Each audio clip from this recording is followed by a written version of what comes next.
기도하면서도 불순종할 수 있다. 기도하면서도 불순종할 수 있다라는 제목으로 하나님 말씀 증거하도록 하겠습니다. 우리 사도행전 16장에 나오는 바울과 또 누가를 비롯한 바울의 선교팀들, 이 사람들을 보면은 좋은 사람들입니다. 좋은 사람들이고 사명에 투철한 사람들이고 의도도 선한 사람들입니다. 복음 전파를 위한 뜨거운 열망을 가지고 있는 사람들입니다. 우리 누구하고 비교해도 나오면 나왔지 모자르지 않은 사람들입니다. 바울은 얼마나 복음에 대한 열정이 있었는지 기도 제목 부탁할 때 나 장가가게 해주세요, 감옥에서 나오게 해주세요, 이런 거 별로 없고요. 골로새서 4장 3절 보니까 또 우리를 위하여 기도하되 하나님이 전도할 문을 우리에게 열어주사. 주로 기도 제목이 이거예요. 전도할 문을 열어주십시오. 이런 걸 갖고 기도해달라 이렇게 요청할 정도로 정말 괜찮은 삶입니다. 이 사람은 하나님의 영광을 위해서 살았습니다. 그래서 선한 일 했고 땅 끝까지 복음 증거하는 일, 복음의 증인되는 일, 거기에 헌신했던 사람입니다. 다 아시죠? 그런데 오늘 본문을 보니까 하나님이 금하신 게 나왔습니다. 근데 금하신 게 뭐냐면 전도하는 걸 막았어요. 여기서 우리 알 수 있는 게 뭐죠? 좋은 거라 그래서 무조건 하나님이 다 하라 그러는 건 아니라는 거예요. 어떤 때는 명확하게 선한 것임에도 불구하고 당연한 것임에도 불구하고 하나님이 금하실 때가 있다는 것입니다. 이게 하나님의 주권이에요. 6절 보십시오. 7절. 성령이 아시아에서 말씀을 전하지 못하게 하시거늘 부르기아와 갈라디아 땅으로 다녀가 무시 앞에 이르러 비두니아로 가고자 했으되 예수의 영이 허락지 아니하시는지라. 전도하려고 그러는데 아시아 가서 복음 증거하려고 그랬던데 못하게 하셨다는 거예요. 성령이 못하게 하시고 또 비두니아로 가고자 애썼음에도 불구하고 예수의 영이 못 가게 허락하지 않았다. 전도하는 게 나쁜 겁니까? 그리고 사도 바울이 생각할 때 아시아 쪽에 그 복음 받지 않은 사람들이 많이 있었거든요. 거기 가서 전하겠습니다. 이게 왜 나쁜 거예요? 근데 하나님께서 막으시잖아요. 물론 하나님의 깊은 뜻이 있었겠죠. 먼저 복음 전략상 먼저 유럽을 먼저 전해야 된다. 그러나 바울의 입장에서 한번 보십시오. 이게 뭘 잘못하는 거예요? 전도하는 게 뭘 잘못한 거예요? 근데 그런 걸 막는 게 있더라는 거예요. 하나님께서 금하신 거 두 가지가 있습니다. 첫째는 성경이 말하면 명확히 금지된 것들, 하지 말라 그러는 것들, 그건 기도할 것도 없습니다. 그냥 안 해야 돼요. 도적질 하지 말라 그러면 하나님 앞에 기도할 것도 없습니다. 하나님 이 도둑질 해야 됩니까? 말아야 됩니까? 이런 기회, 은사, 잠재력 나에게 눈을 주셨는데 이거 해야 됩니까? 말아야 됩니까? 기도할 필요도 없습니다. 몽둥이가 약입니다. 몽둥이가. 오늘도 기도하죠. 하나님 11조를 드려야 됩니까? 말아야 됩니까? 이거 기도할 것도 없어요. 그건 순종의 문제지 그런 거 갖고 잠깐 기도하지 말라고요. 순종해야 될 문제인데 순종해버리면 돼요. 명확한 일들. 그러나 하나님의 일반적인 뜻 가운데서 옳은 것임에도 불구하고 금하는 것이 분명히 있다는 것입니다. 여기서 우리는 알 수 있는 게 뭐죠? 아무리 동기가 순수해도 사심이 없어도 하나님의 영광을 위한 삶이라 할지라도 하나님의 뜻이 아니면 중단해야 된다는 거예요. 그래서 성령과 함께 예민한 관계 속에 있어야 된다는 것입니다. 그러므로 하나님께 제일 잘 쓰임받을 수 있는 사람은 깨끗한 그릇, 그것도 맞습니다. 그러나 깨끗함에도 불구하고 너무 깨끗함에도 불구하고 너무 맑은 물임에도 불구하고 잘 쓰임받지 못하는 사람이 있습니다. 너무 깨끗해서. 그런 사람의 특징이 뭔지 아십니까? 아집이 깨지지 않아요. 하나님 앞에서 깨끗한데 자기 아집, 그 아집은 죄인지도 몰라요. 그래서 하나님께 온전하게 드려줘야 되는데 사심 없고 하나님의 영광을 위한 일이다. 그런데 그 속에 보면은 하나님의 뜻이 들어갈 자리가 없어요. 아주 그 강인한 자기 아집이 우상과 같이 버티고 있습니다. 우리 가운데 그 예수 믿는 사람 가운데 제일 많은 거, 제가 제일 많이 접한 것 중에 하나는 이런 겁니다. 자기는 음악으로 하나님께 섬기고 싶대요. 음악으로. 그래서 나는 찬양으로 하나님께 섬기고 싶습니다. 그래요. 근데 사람들도 안 원하고 하나님도 원하지 않는 것 같아요. 아무도 원하지 않는 것 같아요. 그럼에도 불구하고 자기는 하겠대요. 이를 악물고 하겠대요. 이 고집 아니에요, 고집? 세상에 이 고집 때문에 망하는 이런 바보들이 어디 있습니까? 제가 조금 전에 들었던 얘기인데, 조금 이렇게 내용을 바꿔서 설명하겠습니다. 혹시 그 교회 누가 될까봐. 어떤 찬양 인도를 하는데, 그 찬양 인도자가 이렇게 말이 많은가 봐요. 그거 아시죠? 멘트를 많이 하면서, 주절주절 말이 많은가 봐요. 근데 교인 가운데 상당수는 그거를 은혜스럽게 받아들이는데, 참 은혜스럽다. 근데 또 일부분에서는 그걸 또 되게 기분 나쁘게 여기는가 봐요. 지가 신학을 했나, 뭘 했나, 뭐 때문에 저렇게 주절주절하고 찬양이나 부르지. 그런 반발 세력이 있었답니다. 그러면 반발이 있으면은, 저는 이렇게 생각해요. 저한테 우리 교회에서도 만약에 그런 일들이 막 벌어진다 그러면, 그건 죽고 살 문제 아니면은 안 하면 되잖아요. 그죠? 안 하면. 저도 뭐 성도들이 막 우겨대면 안 하잖아요. 그죠? 뭐 억지로 할 거 없잖아요. 우리 장년들이 그래요. 찬송가 좀 부르자고. 찬송가에 목마름이 있다고. 그래서 찬송가만 부르잖아요. 저한테 하도 그래가지고. 저는 찬송가만 불러야 되는 게 진리다. 그렇게 생각하지는 않습니다. 복음성가만 불러야 진리다고 생각하지 않습니다. 그건 교회 형편에 맞는 거예요. 상황에 따라서 복음성가를 많이 할 수도 있고, 또 그게 많아져가지고 어떤 부분에서 도저히 나는 은혜를 못 받아서 못 견디겠다. 그러면 양보해야죠. 은혜 못 받으면 안 되잖아요. 왜 사람을 실족해 합니까? 보완을 해야 되죠. 그런데 이런 유연성이 좀 있어야 되는데, 그거를 고집 부리는 거예요, 고집. 그죠? 이게 담임 목사가 고집을 부리는 거예요. 뭐가 잘못된 게 있냐고. 싫으면 교회 떠나라고. 난 이해를 못 하겠어요. 그런 사소한 문제를 갖고 왜 교회를 떠나라 이런 극단적인 표현을 써야 되나. 그렇죠. 사소한 문제 아니야. 아무것도 아니지 않아요? 그런 거 양보할 수 있잖아요. 목사가 전지전능한 거예요? 틀릴 수도 있지. 자기가 틀렸다고 그러면 받아들이면 되는 거지. 그렇지 않아요? 목사가 박자 맞춘다고 하는데 제가 박자 맨날 다 맞나요? 혼자 해놓고 자기 또 틀리고 맨날 그러잖아요. 가사도 틀리고. 그러면 또 그냥 슬쩍 웃으면서 잘못했습니다. 그러면 되는 거지. 그거 갖고 고집 부리면서 이거다 저거다 아집 부리면 아무것도 안 된다는 거예요. 그러면 여러분들 하나님께 제일 잘 쓰임받을 수 있는 사람은 뭐냐? 깨끗한 그릇. 또 하나 아집이 없어야 돼요. 아집. 좀 열린 마음으로 하나님께서 쓰시고자 하면은 골키퍼 하래도 골키퍼 하겠습니다. 수비 보라면 수비 보겠습니다. 공격하라면 공격하겠습니다. 동네 축구 할 때 제일 꼴 보기 싫은 사람이 뭐죠? 자기는 꼭 센터포워드 한대요. 헛발질 하면서. 저는 축구는 이렇다고 생각합니다. 이 동네 축구의 특징은 뭐냐면 거기서 인격이 드러나는 거예요. 골키퍼라 그러면 골키퍼 봐야죠. 제가 주로 골키퍼입니다. 골키퍼 봐야죠. 섬김과 희생과 죽음. 아니 담임 목사를 골키퍼라는 애들이 어딨어요 세상에. 그러나 참으면서 십자가를 내가 지고 골키퍼 잘 본다 그러던데 저한테. 잘 본다고. 그런 거 해야죠. 그런 거. 아집 버려다 아집. 저도 센터포드 하고 싶지요. 시켜줘야지. 시켜줘야. 그리고 실제로 시켜줘도 제가 알거든요. 기능을 다 하지 못한다는 거. 그죠? 40분을 뛰어도 공 2번 잡으니 센터포드 되겠어요? 근데 골키퍼 하면 많이 잡아요. 왜냐하면 잡고 안 놓으면 되니까 굴려도 또 받고 굴려도 다 받고 드디어 내 존재 가치를 느끼기 시작해요. 그때부터. 공은 딴 사람보다 주워오라 그러고. 되게 좋은 것 같아요. 이삭에게도 이런 고집이 있었던 것 같아요. 이삭에게도. 이 고집 꺾어야 되는 건데 이삭에게 그 아들이 없었는데 정말 오래간만에 아들이 태어났는데 한꺼번에 둘이 태어났습니다. 쌍둥이라 그러죠. 쌍둥이 태어났을 때 하나님께서 말씀을 주십니다. 창세기 25장 23절 보니까 여호와께서 그에게 이르시되 두 국민이 내 태중에 있구나. 두 민족이 내 복중에서부터 나누이리라. 이 족속이 저 족속보다 강했고 큰 자는 어린 자를 섬기리라 그랬어요. 큰 자는 어린 자를 섬기리라. 그러니까 하나님의 그 주권적인 작전 가운데 하나님께서 야곱을 더 크게 쓰시겠다고 하는 뜻이 있었잖아요. 그러면 그냥 받아들이면 되는 거 아닙니까? 하나님이 다 사용하실 거니까. 하나님이 이런 모양으로 사용하시고 저런 모양으로 사용하시고 그 토기장이 마음대로 아니에요. 어떤 거 만들든지 어떻게 쓰든지. 그냥 하나님의 뜻을 받아들이면 되는데 아마도 이삭에게는 성격이 온순해가지고 대놓고 하나님께 항의하지 않았지만 마음속에 그랬던 것 같아요. 아이, 하나님도 주책이야. 무슨 말씀을 그렇게 하시나. 그래도 장남이지. 장남한테 축복권이 가야지. 무슨 소리야. 아마 이런 생각을 했던 것 같아요. 그래서 아들 에서에게 그것도 그냥 축복해주면 또 얼마나 좋아요. 그것도 또 거길 또 빌미로 고기 잡아와라. 난 고기 좋아하는 거 알지. 이래가지고 보냈단 말이에요. 그러고 난 다음에 이제 축복을 해주는데 야곱에게 먼저 축복을 해줬죠. 그 다음에 그 에서가 와가지고 어찌된 일입니까? 그럴 때 창세기 27장 33절에 이런 구절이 있습니다. 이삭이 심히 크게 떨며 가로되. 왜 떨었을까요? 자기가 실수해서 떨었을까요? 아니에요. 결국은 하나님의 뜻은 이루어지는구나 라는 하나님의 뜻에 대한 경악이에요. 경악. 심히 떨며 크게 떨며 가로되 그런즉 사냥한 고기를 내게 가져온 자가 누구냐? 너 오기 전에 내가 다 먹고 그를 위하여 축복하였은지 그가 정령 복을 받을 것이니라.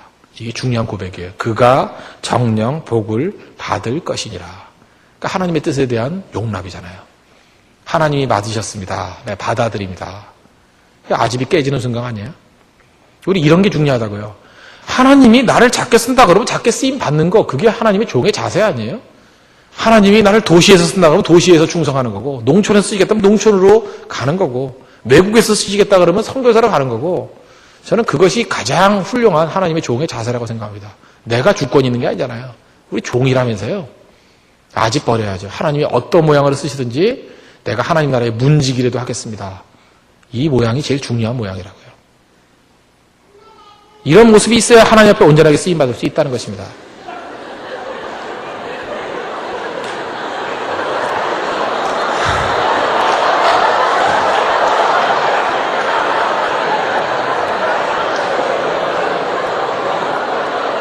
뭐 귀엽잖아요.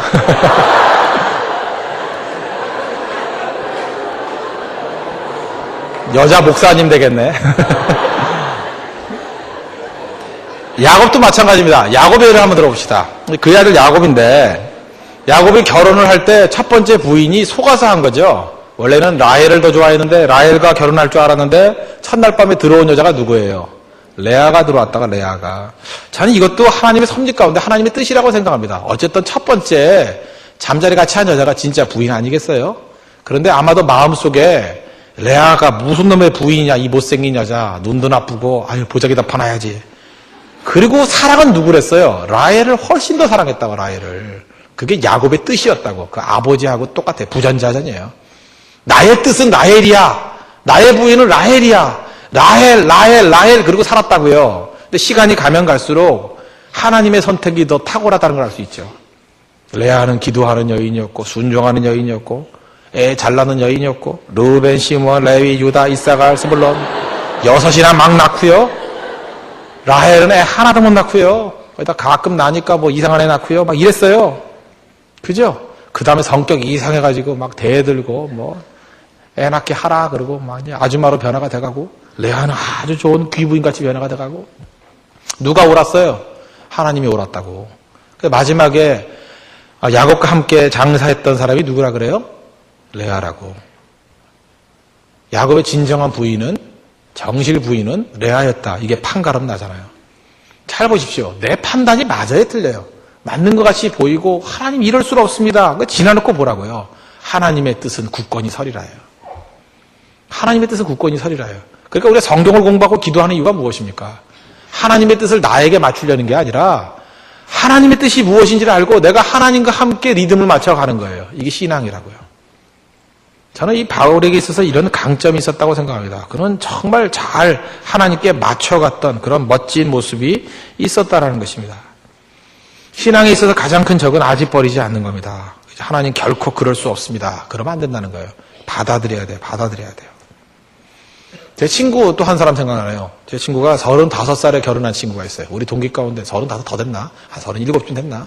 35이라고 기억이 나는데 우리 원래 교회 동기끼리 결혼했어요.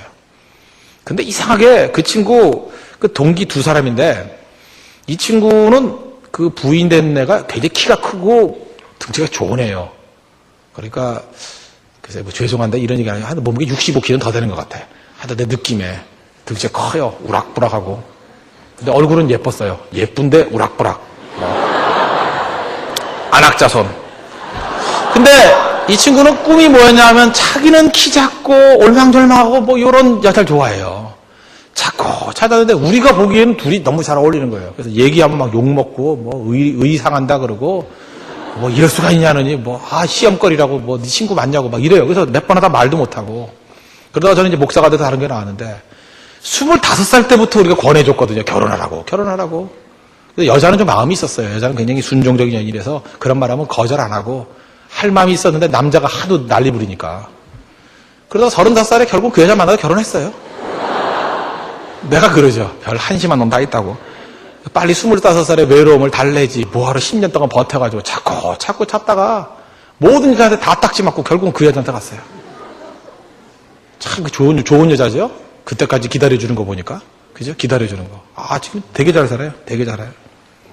제 친구 이시성을 가진 어떤 형제인데 이 종까지만 얘기해 줄게요. 그 다음 그게 하나님께서 우리에게 주신 어떤 뜻들이 있는 것 같아요. 그거 이제 받아들이는 거. 그게 굉장히 중요한 거라고요. 믿음이라는 것은 무대뽀로 자기 뜻을 밀고 나가는 게 절대로 아닙니다. 바울 보세요. 바울이 굉장히 불도저 같은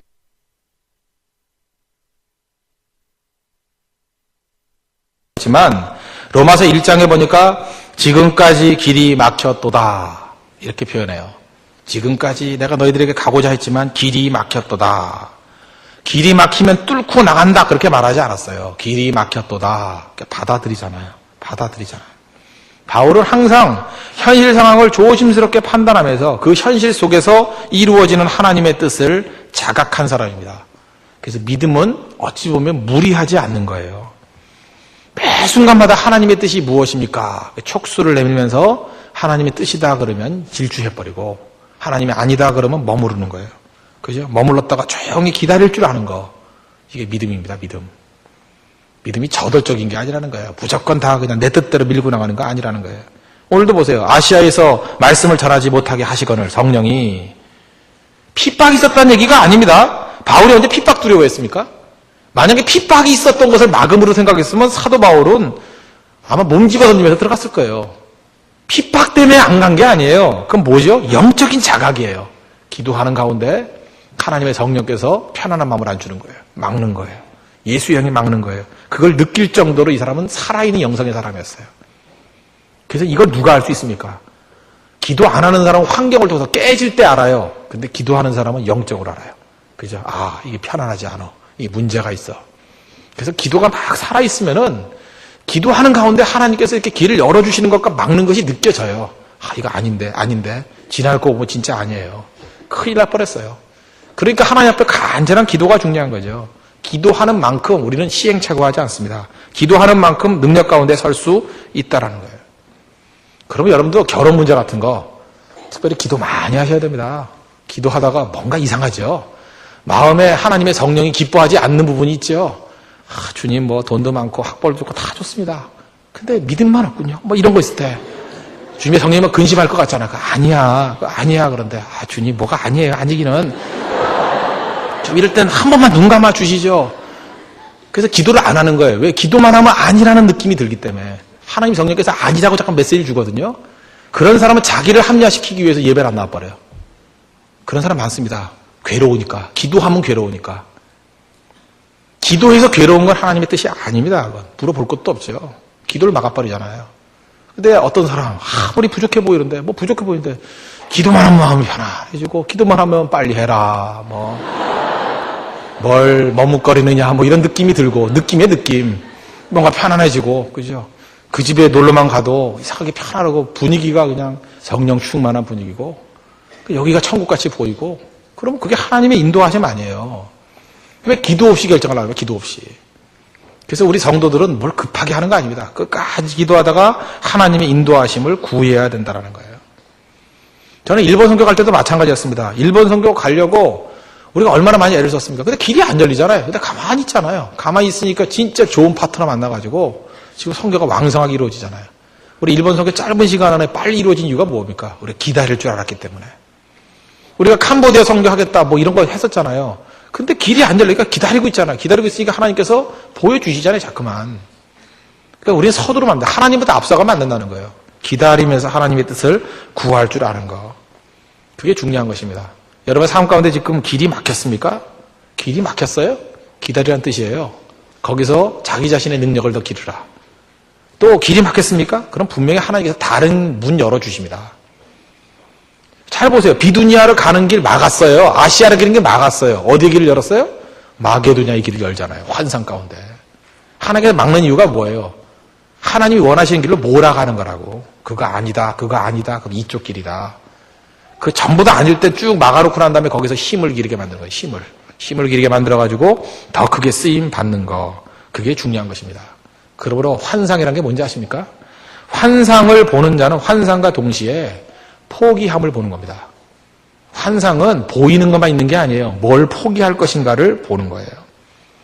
환상 보고 난 다음에도 끝까지 자기 욕심에 연연하는 사람은 하나님께 쓰임받을 수 없습니다. 잘 보십시오. 원래 윌리엄 커리라는 사람이 캐리죠. 윌리엄 캐리라고 그러는데 뭐 캐리라 그러긴 하겠대. 윌리엄 캐리. 커리 그러니까 괜히 발음 좋은 것 같이 그러네. 윌리엄 캐리. 이 사람이 원래 가고 싶은 게 그 뚱뚱한 여자들을 그 배꼽 좀 주고 하는 데 있죠. 폴리네시아. 거기를 가고 싶었다고요. 거기를 가고 싶었는데 하나님께서는 인도로 이끄셨어요. 인도에 가가지고 현대 선교의 아버지가 되지 않았습니까? 아버지란 소리 듣고. 제가 이번 주에 가게 되는 미얀마에서 선교를 제일 잘했던 사람 누군지 아세요? 아도니람 저드슨. 이 저드슨 선교사는 원래 인도에 또 가고 싶었어요. 인도에. 하나님 인도에 가도록 나를 인도해 주십시오. 맨날 이렇게 인도 기도했거든요. 근데 하나님이 인도해 주시지 않고 미안해 하면서 미얀마를 보냈어요. 그죠? 미얀마로. 하나님이 이렇게 이끌어가려고 어떻게 할 거예요? 이해할 수가 없잖아요. 원래 그 언더우드 선교사가요, 가고 싶어 했던 데가 인도였습니다, 인도. 그래서 1년 동안 선교사 가려고 의학 공부하고요, 어학 공부했어요, 어학. 인도의 뭐 벵가라란가 뭐 이런 거 공부했어요. 근데 갑자기 마음 가운데 기도하는 가운데, 어찌하여 너는 한국으로 가지 않느냐, 뭐 이런 마음이 들었대요. 그래서 한국이 어딘지, 조선이 어딘지 몰랐대, 자기는. 몰라가지고 지도를 찾고 보니까 그 일본 옆에 있는 나라더래요. 그래서 왔다. 뭐 이렇게 제가 옛날에 민경배 교수님한테 들은 적이 있거든요. 그래서 왔다고. 1885년 4월 5일 그때가 마침 온 날이 무슨 날이에요? 부활절 아침에. 우리나라 첫 번째 아펜젤러 선교사와 함께 들어온 날이 부활절 아침에 인천 앞바다에 첫 발을 내딛었어요. 그래서 지금도 인천에 가면은 교회들이 많아요. 왜냐하면 선교가 거기서 시작됐기 때문에. 특별히 아펜젤러 선교사 때문에 인천 쪽에 가면 감리교가 많아요. 굉장히 많아요. 그리고 언더우드는 급해가지고 안으로 다 들어왔어요. 다 들어와가지고 세문안교회, 뭐 영등부교회 이런 거 세웠어요. 서울 쪽에. 서울 쪽에는 장로교가 많았고. 선교사가 들어온 발걸음이에요, 발걸음. 그렇게 우리 인도에 가잖아요.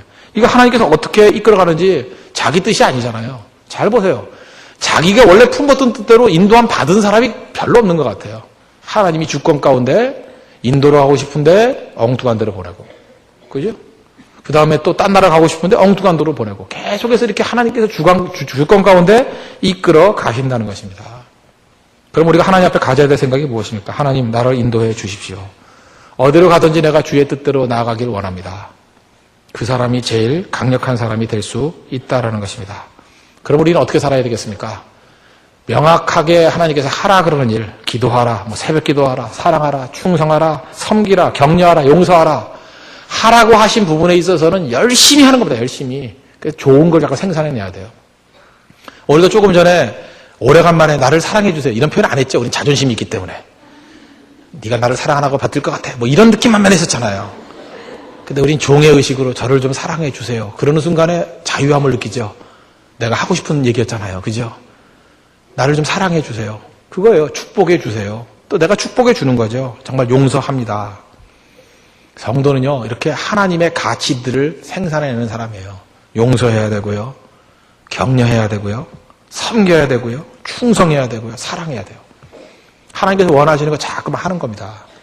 그리고 주께서 금하신 일들, 명확히 하지 말라는 거, 미워하라, 뭐 저주하라, 뭐 도적질하라, 하지 말라는 거 딱딱 끊어버리고, 그리고 하나님의 뜻 안에서 주님 내가 어떻게 쓰임받기를 원합니까? 라고 하면서 항상 하나님의 뜻을 묻는 인생. 그것이 하나님의 종이 걸어갈 길입니다. 오늘도 매 순간마다 하나님의 기쁨이 되는 하나님의 길을 걸어가는, 그래서 흔들림이 없는, 좌우로 치우치지 않은 믿음의 종 되기를 축원합니다. 기도하겠습니다. 이 시간에 다 같이 하나님을 간구하도록 하겠습니다. 아무리 선한 뜻이라 할지라도 그것이 하나님의 뜻이 아닐 수 있습니다. 명확하게 하나님이 하라 한 일들 열심히 하게 해주십시오. 적극적인 순종을 하게 해달라고 기도하시고, 죄라고 말한 거 다 끊어버릴 수 있도록 해주시고, 그 다음에 하나님의 온전한 뜻 가운데서 하나님의 인도하심이 무엇인지를 깨닫고, 멈출 때 멈출 줄 알고 가라 그럴 때 갈 줄 아는 그런 인생 되게 해달라고, 말씀에 인도함 받는 종 되게 해달라고 이 시간에 다 같이 하나님 앞에 간구하도록 하겠습니다. 하나님 아버지 주님 감사드립니다.